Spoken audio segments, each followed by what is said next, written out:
हम छंद प्रकरण पढ़ रहे हैं। पिछली कक्षाओं में हम सारे छंद के नियम समझ चुके हैं और हम लोग आर्य छंद, मात्रिक छंद छंद, उसके बाद में वार्णिक छंद में अनुष्टुप छंद और इंद्रवज्रा छंद का अध्ययन कर चुके हैं। आज से हम आगे दूसरे अगले छंदों का अध्ययन करेंगे। अभी तक इन छंदों में नियम लगाने में किसी को कोई परेशानी, चिन्ह लगाने में तो पूछ सकते हैं, अन्यथा हम आगे बढ़ते हैं। और जिस प्रकार से तुमने पिछली कक्षाओं में प्रैक्टिस की है उसकी उसी प्रकार से तुम आगे भी प्रैक्टिस करते रहोगे। अब हम लोग कौन सा छंद पढ़ेंगे? इंद्रवज्रा छंद के बाद में उपेंद्र वज्रा छंद। बेटा ये छंद भी इंद्रवज्रा छंद के समान ही 11 वर्णों का होता है। हमारे 3 छंद है, इंद्रवज्रा, उपेंद्र वज्रा और उपजाति। तीनों ही छंद 11 वर्ण के हैं। तो जैसे ही 11 वर्ण आ जाए तो उसमें एकदम जल्दी से लिख मत देना कि ये इंद्रवज्रा छंद है तुम्हें या उपेंद्र वज्रा छंद है। या तुमसे इस तरीके से पूछा जा सकता है कि निम्नलिखित छंदों में से ऐसा कौन सा छंद है जिसमें 11 वर्ण नहीं होते, तो कोई अलग छंद दे देगा और 3 छंद इंद्रवज्रा, उपेंद्र वज्रा और उपजाति, तो इन तीनों में 11 वर्ण होते हैं। यदि तुमसे पूछ लिया जाए प्रस्तुत पंक्ति में तो तुम 11 वर्ण जैसे काउंट कर लोगे तो तुम लोग लिख दोगे इंद्रवज्रा छंद, उपेंद्र वज्रा। ऐसा मत करना। सर्वप्रथम क्या करना हो, क्योंकि 3 छंद हमारे सिलेबस में 11 वर्ण वाले ही है, तो हम सबसे पहले क्या करेंगे, जैसे ही आएगा उस पंक्ति के ऊपर क्या करेंगे, चिन्ह लगाएंगे। चिन्ह लगा के ये चेक करेंगे कि यह किस लक्षण पर घटित हो रहा है। जैसे कि हम लोगों ने इंद्रवज्रा छंद पढ़ा, तो इंद्रवज्रा छंद में क्या होता है, शादिंद्र वज्रा यदि तौ जगऊगा। इंद्रवज्रा छंद वह होता है यदि तौ यानी 2 तगण, फिर जगण और फिर गुरु गुरु होता है। तगण तगण जगण गुरु गुरु। लेकिन यहाँ देखो उपेंद्र वज्रा छंद में क्या अंतर है। उपेंद्र वज्रा जत जास ततौ गो। उपेंद्र वज्रा छंद वह है जिसके प्रत्येक चरण में क्रमशः जगण, तगण, जगण तथा 2 गुरु वर्णों के क्रम से 11 वर्ण होते हैं। बेटा अंतर दिखाई दे रहा है, इसमें पहले जगण होगा, फिर तगण होगा, फिर जगण होगा, जबकि वहां पर पहले 2 तगण थे फिर जगण था। ये सबको समझ में आ रहा होगा। तो उपेंद्र वज्रा छंद के प्रत्येक चरण में जगण, तगण, जगण तथा 2 गुरु वर्णों के क्रम से 11 वर्ण होते हैं। और यति वहां भी 5 वर्णों पे थी, यहाँ भी यति 5 वर्णों पे होती है। अब जल्दी से हम वर्ण गिनेंगे और इस पे चिन्ह लगा के देखेंगे कि हमारे जो लक्षण है वो हमारा सटीक हो रहा है नहीं हो रहा। तो अब देखो वर्ण गिनते हैं बेटा। देखो 1 2, इसको गिनेंगे, ताको नहीं गिनेंगे क्योंकि आधा वर्ण है। फिर या गिनेंगे 1 2 3 4 5 6, इसको भी नहीं गिनेंगे, 6 7 8 9 10 11। इस प्रकार से 11 वर्ण हो गए। इसके बाद में 1 2 3 4 5 6 7 8 9 10 11। ये जो हलंत वाला है ये भी आधा ही वर्ण है, इसे भी हम काउंट नहीं करेंगे। ओके, आगे देखो 1 2 3 4 5 6 7 8 9 10 11। ठीक है, और अंतिम पंक्ति में देखो 1 2 3 4 5 6 7 7 8 9 10 11। बेटा सारी पंक्तियों में 11 11 वर्ण है। हमारी पहली चीज हो गई। अब हम चिन्ह लगाते हैं। तो पहले प्रथम पंक्ति पे चिन्ह लगाएंगे। ऊपर लघु, पे पे, पायल, काजल बेटा बताओ पे पर आएगा हमारे यहाँ पे गुरु। ऑलरेडी गुरु है, और यदि वो लघु होता तो भी गुरु हो जाता क्योंकि आगे आधा तय है। आगे देखो या पे लघु, ना पे गुरु, गे पे गुरु गुरु, और ये आधा ना इसका काउंट नहीं होगा। यदि वो ये गुरु नहीं होता तो भी वो गुरु हो जाता। दा पे लघु, ठीक है, दा पे लघु, तू पे लघु, रा लघु। पे गुरु, क्यों हुआ गुरु? गुरु। वो आधा गे आ रहा है। अंग जो है, जो अनुस्वार। गा है ना, तो अनुस्वार वो आगे जो आगे संयुक्त व्यंजन है उसके कारण से हमारा रा जो है वो गुरु हो गया। उस पे आगे जो गा है उस पे लघु, ती पे गुरु और णे पे गुरु। ठीक है, यहाँ तक हमने चिन्ह देख लिए कि किस पे लघु आएगा किस पे गुरु आएगा। अब जल्दी से हम क्या करेंगे, तीन तीन वर्णों का जोड़ा बनाएंगे और उन पर देखेंगे कि कौन कौन सा गण बनता है। तो तीन वर्णों का हमने जब जैसे ये जोड़ा बनाया तो यह किसका चिन्ह है? उपेंद्र वज्रा जत जा। उपेंद्र वज्रा जत जास। तो जगण में क्या होता है? लघु गुरु लघु। तो लघु गुरु लघु के क्रम से यहाँ पे हो गया जगण। गुरु गुरु लघु होता है किसका चिन्ह? तगण का। या माता ता राज, तो यहाँ पे ये किसका हो गया बेटा? तगण का। फिर आगे लघु गुरु लघु, ये किसका हो गया? फिर वापस जगन का। समझ दिखाई दे रहा है क्योंकि प्रथम में भी लघु गुरु लघु है, जगन का है, तो वह भी जगन का हो गया। और अंतिम दो वर्ण गुरु गुरु, तो उसके क्रम से देखा हमारी प्रथम पंक्ति में मिल रहा है हमें जगण, फिर तगण, फिर जगण, फिर गुरु गुरु। यानी हमारा जो उपेंद्र वज्रा छंद का लक्षण है वो पूर्णतः यहाँ पे घटित हो रहा है। एक दूसरी पंक्ति और चेक कर लेते हैं। तापे लघु, मापे गुरु, गुरु, रू पे लघु। ठीक है, णी पे ऋम, क्योंकि अनुस्वार आ गया है तो हमारा गुरु। दा पे गुरु, रू क्योंकि छोटा हुआ रू, तो रा में तो लघु। इसके बाद में णा पे लघु, का पे गुरु। गुरु क्यों हुआ का पे गुरु? मैम आधा रह है, आगे आधा रा है इसलिए का पे हो गया गुरु। दा पे मा पे लघु आ गया, अब दा पे गुरु क्यों आया? मैम आगे श्री आ रहा है। छ जो हमारा हमने पढ़ा था संयुक्त व्यंजन है, तो इसके कारण से दा गुरु हो गया। और क्ष जो क्यों गुरु हुआ? क्योंकि आगे आधा माँ है, इस कारण से वो गुरु हो गया। अब तो हम देखेंगे, अब फिर हम तीन तीन वर्णों के जोड़े बनाएंगे तो दिखाई देगा कि ये जगण बन गया हमारा, लघु गुरु लघु, फिर ये गुरु गुरु लघु तगण, फिर ये जगण और ये गुरु गुरु। इसी प्रकार से यदि हम सब में देखें तो हमारा यही क्रम बैठेगा। आगे हम एक बार चिन्ह देख लेते हैं ताकि तुम्हारी प्रैक्टिस अच्छे से हो जाए। वी पे लघु, की पे गुरु, गुरु पे लघु, ये थोड़ा सा गया, ठीक है। वा पे ये गुरु का है, रो पे गुरु, गा पे लघु, ठीक है। ये गा पे लघु आएगा ना?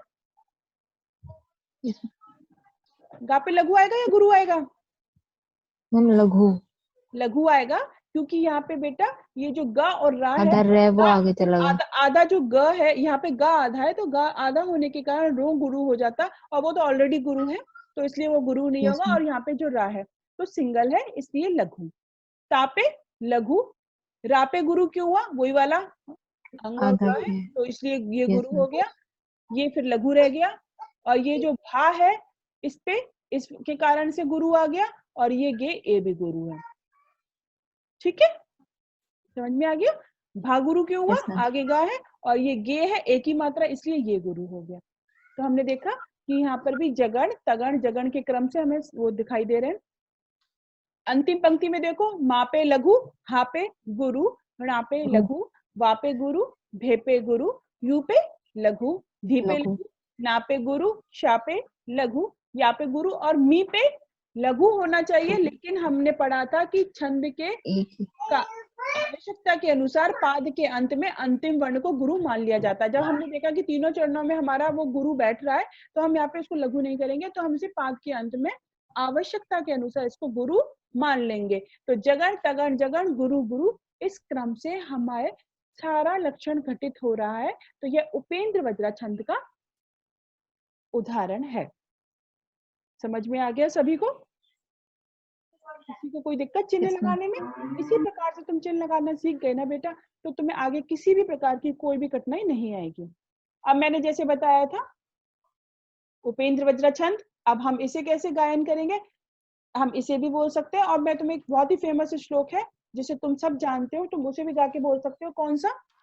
हम लोग जानते हैं उपेंद्र वज्र छंद का है वो, त्वमेव माता च पिता त्वमेव। सुना है ना सभी ने? Yes ma'am. तो उसे हम कैसे बोल सकते हैं उपेंद्र वज्र छंद में यदि गा के हम बोले तो? त्वमेव माता च पिता त्वमेव, त्वमेव बन्धुश्च सखा त्वमेव, त्वमेव विद्या द्रविणं त्वमेव, त्वमेव सर्वं मम देव देव। इस तरीके से हम उसे गा के बोल सकते हैं। सिंपल रूप से हम बोलते तो ऐसे ही बोलते हैं, त्वमेव माता च पिता त्वमेव। तो इसको बेटा किस तरीके से हम उसमें यति देते हुए किस तरीके से उसे गायन कर सकते हैं, इससे छंद जो हमारा श्लोक है उसका सौंदर्य और बढ़ जाता है।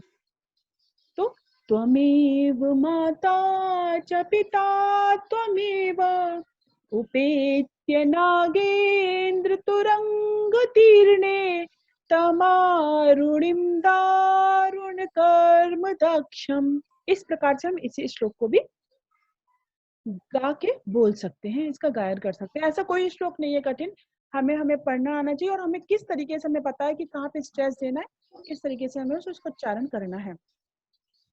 तो ये उपेंद्र वज्र छंद था। अब हम आगे चलते हैं उपजाति छंद पर।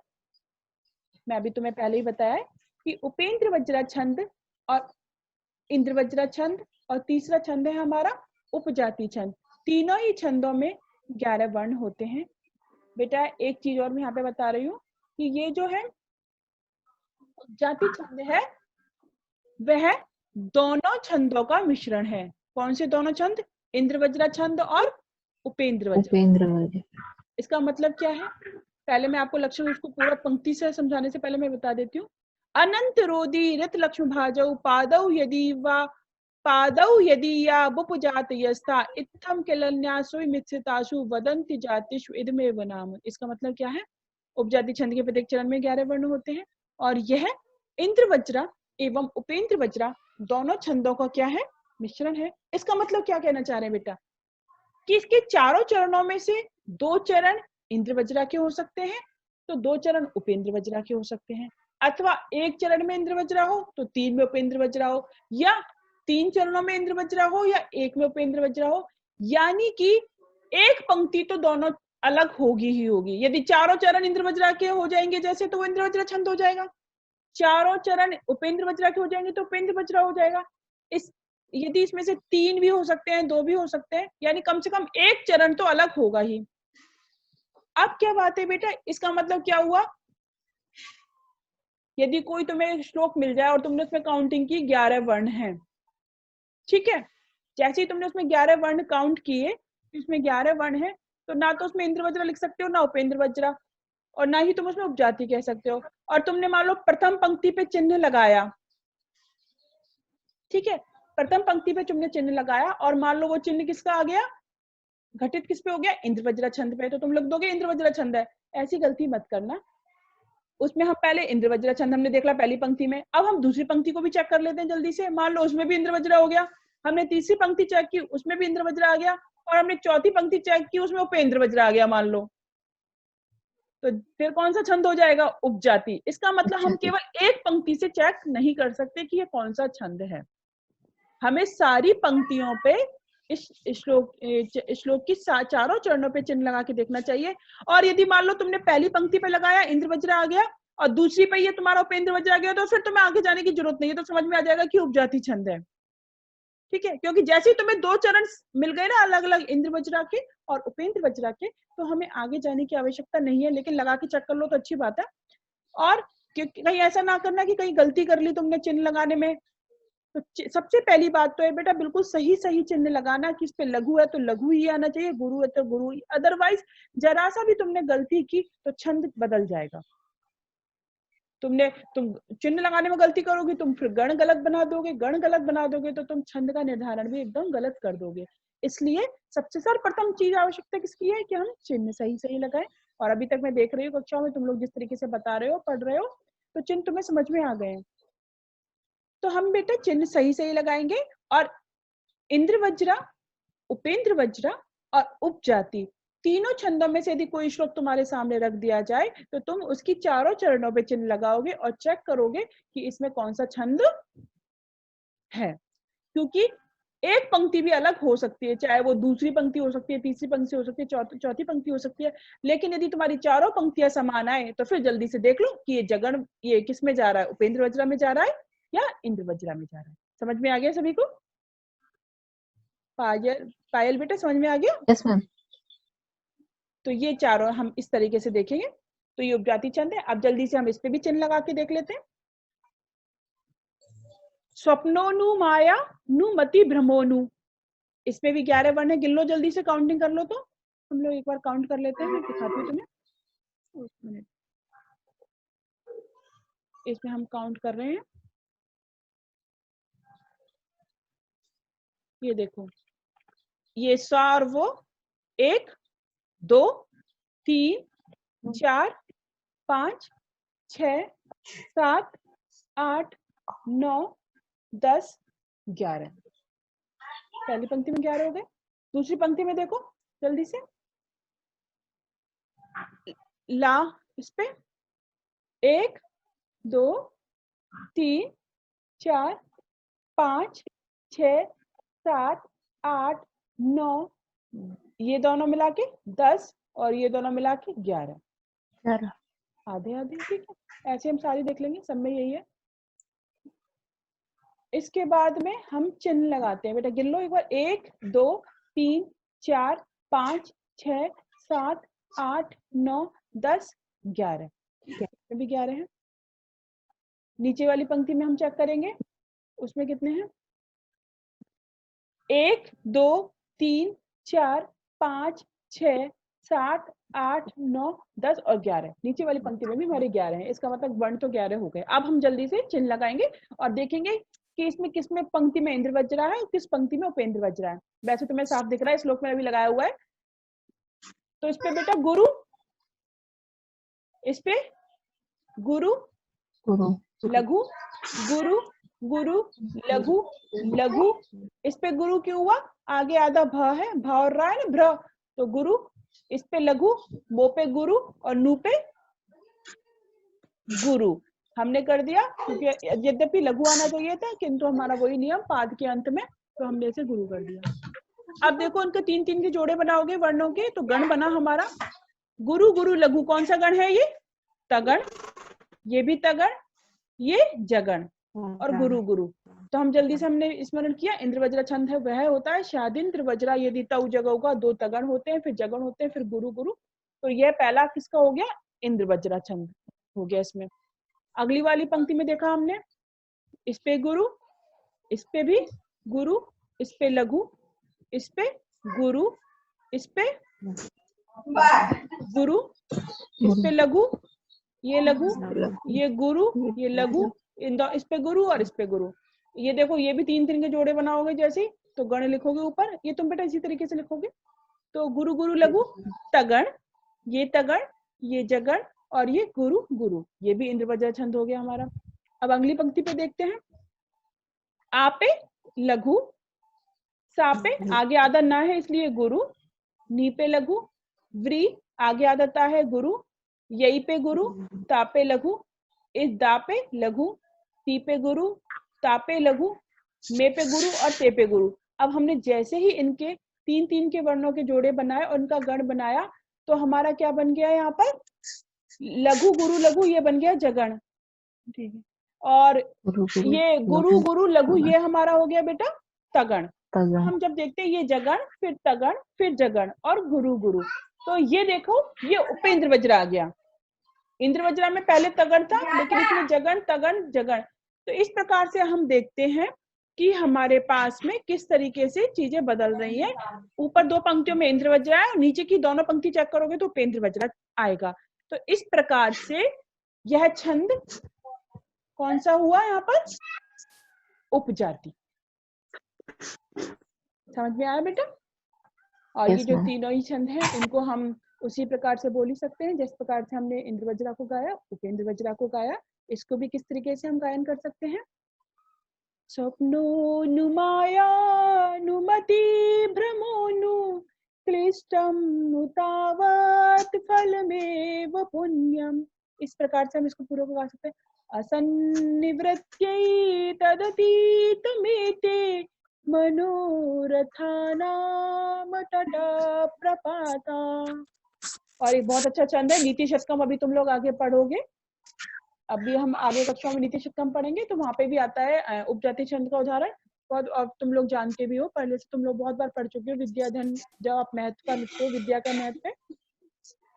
येषां न विद्या न तपो न दानं ज्ञानं न शीलं न गुणो न धर्म ते मर्त्यलोके भुवि भारभूता मनुष्यरूपेण मृगाश्चरन्ति मनुष्यरूपेण मृगाश्चरन्ति। इस प्रकार से हम उपजाति छंद का भी उच्चारण कर सकते हैं। तो अब मुझे लगता है जंगते तुम लोगों को सारा उपजाति छंद, इंद्र वज्रा, उपेंद्र वज्रा और उपजाति छंद समझ में आ चुका है। अब हम अग्रिम छंद पे चलें। अग्रिम छंद चलो नेक्स्ट, अब समय भी होने वाला, अग्रिम छंद हम नेक्स्ट कक्षा में ही पढ़ेंगे।